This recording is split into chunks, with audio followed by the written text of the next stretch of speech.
We have held that Article 370 is a temporary provision. जब अब धारा 370 समाप्त हो चुकी है, अब जम्मू कश्मीर के संविधान का कोई अस्तित्व नहीं रहता है। मगर ये हमारी हार नहीं है, ये इस मुल्क की हार है। कश्मीर के सभी लोग, चाहे वो कश्मीर के हों या जम्मू सूबा के, वो खुश नहीं है। इंडियन हुकूमत की जानिब से कश्मीर की नीम खुद मुख्तारी ख़त्म करने के फैसले को सुप्रीम कोर्ट ने कानूनी करार देकर इस पर मोहर लगा दी है। 75 साल की कशमकश एक लम्हा में ख़त्म। क्या कश्मीर इशू पर अब कोई बात मुमकिन नहीं? क्या कश्मीरियों के लिए अब यही हकीकत है?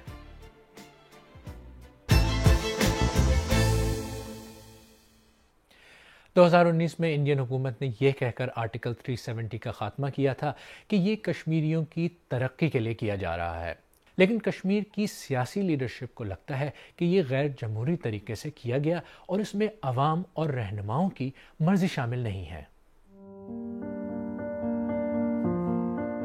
We were not allowed to talk. Politicians mostly तो जेलों में ही पड़े हुए थे और उस एक वैक्यूम में the way in which the whole thing was done was very humiliating. Article 370 कोई criminalized issue नहीं है, ये 70 साल तक हिंदुस्तान के कॉन्स्टिट्यूशन का एक हिस्सा था। क्या किसी ने राय पूछी जम्मू कश्मीर की आवाम से कि उनको क्या लगता है जो हमारे हुकूक खत्म हो गए हैं उस बारे में? क्या किसी ने ये समझा कि इन्हें लोकल रिप्रेजेंटेशन की जरूरत है? और फिर ऐसे बयानबाजी करना, ये कहना कि लोग खुश हैं बिना लोगों की ओपिनियन जाने, बिना ये जाने कि वो किस तरह सफोकेटेड फील करते हैं, वो डरे रहते हैं। ये कोई मजहबी लड़ाई नहीं है, ये एक सियासी लड़ाई है। बहुत से कश्मीरी सियासी रहनुमा तो इसे गैर जमहूरी करार दे रहे हैं, लेकिन क्या कश्मीर में लोगों ने भी कोई रद्द-ए-अमल दिया? हैरान कर देने वाली बात यह है कि गुज़िश्ता 30 साल के दौरान जबकि यहाँ तशद्दुद भी रहा, मुसल्लह तशद्दुद जारी रहा, हर एक मामले में कश्मीरी अवाम अपना रद्द-ए-अमल जाहिर करते थे, लेकिन इस बार हैरान कर देने वाली खामोशी चारों तरफ है। इंडियन गवर्नमेंट के मौक़िफ़ की तायीद करने वाले हल्के यहाँ कहते हैं कि इस खामोशी की वजह यह है कि लोगों ने खुद अपनी आंखों से देखा कि यहाँ तामीर और तरक्की का काम हुआ। हालांकि कुछ लोग कहते हैं कि बेरोजगारी अभी भी वैसी ही है, लेकिन दूसरी तरफ कुछ और हल्के ये कहते हैं कि इस खामोशी की बुनियादी वजह यह है कि इजहार राय की आज़ादी पर काफ़ी ज़्यादा कदगने भी हैं और कई ऐसे लोग हालिया महीनों में गिरफ्तार भी हुए हैं जिन्होंने अपने सियासी ख्यालात का इजहार सोशल मीडिया पे किया था। और आर्टिकल 370 के खात्मे के बाद इंडियन हुकूमत ने जो इक़दामात किए उन पर इंसानी हुकूक की तंजीमों ने भी सख्त तनकीद की थी। अगस्त 2019 के बाद से कश्मीर में 27 सहाफ़ी गिरफ्तार हुए, जबकि सहाफ़ियों और इंसानी हुकूक के कारकुनान पर क्रैकडाउन के कम से कम 60 वाक़यात पेश आए। 2022 में मकामी न्यूज़ पोर्टल कश्मीर वाला के एडिटर फहद शाह को एंटी टेरर लॉ के तहत गिरफ्तार किया गया। उन्हें शवाहिद की कमी के बायस तकरीबन 2 साल बाद जमानत पर रिहा कर दिया गया। ऐसे और भी केसेस सामने आए हैं।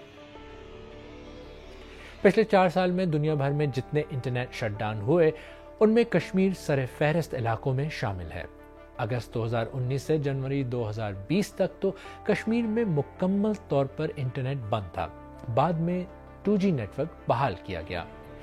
इंडिया की हुकूमत पर यह इल्ज़ाम भी लगा कि उन्होंने सियासतदानों पर क्रैकडाउन किया। कश्मीरी रहनुमा उमर अब्दुल्ला और महबूबा मुफ्ती का इल्ज़ाम था कि उन्हें हाउस अरेस्ट किया गया। इंडियन गवर्नमेंट इस बात की तरदीद करती है। तो इंडिया के ये मुबैना इक़दामात उसके इमेज को कैसे मुतासर कर रहे हैं? जो इंडिया की इमेज है, मैं रिपीट करना चाहूँगा, एक मदर ऑफ डेमोक्रेसी की, that is being dented by these measures, और इसके जो नताइज है वो बहुत संगीन होंगे। देखिए, खामोशी का मतलब अमन नहीं है, इस चीज़ का मतलब एंगेजमेंट का मतलब अमन है। जब आप थ्रू एंगेजमेंट एंड रिकन्सिलिएशन से बात करते हैं, जो एक स्ट्रेंथ होती है डेमोक्रेसी की, उस चीज़ से अमन कायम हो सकता है, कि ना कि using instruments of state as instruments of fair. Indian حکومت کا تو موقف ہے کہ کشمیر میں سب کچھ جمہوری طریقے سے ہو رہا ہے اور وہ سپریم کورٹ کے فیصلے کو ایک بڑی کامیابی کے طور پر پیش کرتی ہے، لیکن کیا کشمیر کے لوگوں نے بھی اسے تسلیم کر لیا ہے؟ کوئی ریئیکشن نہ ہونا، this is welcoming this sign from the people of Kashmir. اچھا ہی ہوا، ایک کلیئر ویژن مل گیا کشمیر کے لوگوں کا کہ آگے کیا ہونے والا ہے یا آگے بہتر کیا ہو سکتا ہے. مطلب مجھے نہیں لگتا ہے کہ آگے کچھ ٹھیک ہوگا. ہم نے دیکھا جب سے یہ 370 کا مسئلہ اٹھا ہے تب سے ہم بہت زیادہ پیچھے ہو گئے. فرسٹ آف آل میں اس پہ زیادہ تو بولوں گی نہیں بیکاز سائلنس ہے. مجھے لگتا سب ٹھیک ہو رہا ہے انشاءاللہ. میں اس کے متعلق کچھ کہہ نہیں سکتا ہوں یہ صحیح ہے یا غلط ہے. آگے لگتا ہے مجھے I think dark he dark ہے اور کچھ نہیں ہے. انڈین وزیر اعظم نریندر مودی نے اپنی ٹویٹ میں کہا کہ یہ امید کی ایک کرن ہے، ایک روشن مستقبل کا وعدہ ہے اور اس بات کا ثبوت ہے کہ ہم ایک مضبوط اور متحد انڈیا کی تعمیر کرنا چاہتے ہیں.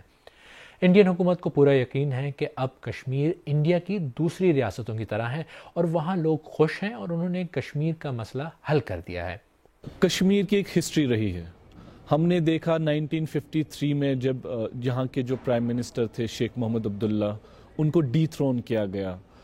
تب دلی کو لگا شاید ہم نے کشمیر کا جو مسئلہ ہے وہ حل کر لیا ہے، اور انفیکٹ تقریباً 15 سال تک کشمیر پرامن رہا. سلولی اس کا بلڈ اپ ہم نے 89 میں دیکھا جب ہزاروں کی تعداد میں لوگ جو نوجوان تھے کشمیر کے انہوں نے ہتھیار اٹھا لیے. تو ہمیشہ یہ پوٹینشیل رہے گا کہ اگر آپ یونیلیٹرلی تھرو فیئر پیس اسٹیبلش کریں گے کہ کتنا فریجائل یا کتنا پرماننٹ وہ ہوگا صرف ایک وقت اس کو طے کر سکتا ہے. کیا ڈیولپمنٹ سے پیس آ چکا ہے اس کا اندازہ لگانا مجھے لگتا ہے it will be too early. اس کے وجوہات یہ ہیں کہ ہم نے دیکھا کہ یہاں پہ ابھی پولیٹیکل ڈسپنسیشن نہیں ہے. اگر ڈیولپمنٹ سے پیس آ چکا ہے تو الیکشن کیوں نہیں کرائے جا رہے ہیں؟ بی جے پی کی حکومت سمجھتی ہے کہ قانونی جیت کے بعد انہوں نے کشمیر کا مسئلہ حل کر لیا ہے، لیکن کشمیر کا مسئلہ شاید اتنا سادہ نہیں ہے. اس میں کئی فریق ہیں اور یہ اقوام متحدہ میں ابھی بھی متنازع ہے. اہم بات یہ بھی ہے کہ کسی متنازع خطے میں فیصلے عوام کی مرضی کے بغیر کیے جائیں تو وہ حل شاید زیادہ دیر پا ثابت نہ ہو.